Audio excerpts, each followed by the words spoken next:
Yeah, this is genuine. Fine, my students, check yourself. Now I am telling you, it's not that easy, am I right? It's not that easy. It is not that easy because of the diversions that you will have.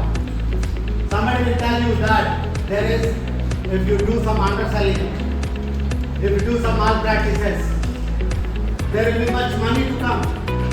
But your ethics should tell that no, I should not go. I should travel according to the benefit of the consumer only.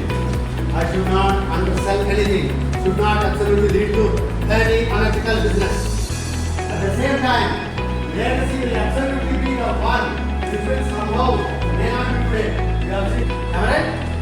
And you just give back as it is with team efforts. That comes the teamwork. I am telling you, still in your team, there is not there.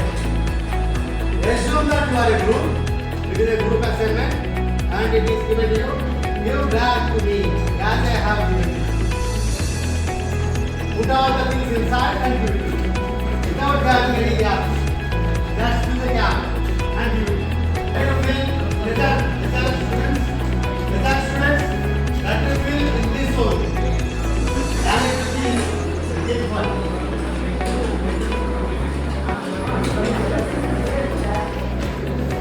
And I am pretty sure that I am watching whether all are participating or not. I want each and every one of our team members should take part in that. There is no leader, there is no superior, there is no inferior. All are same in your group. All are peers in your group.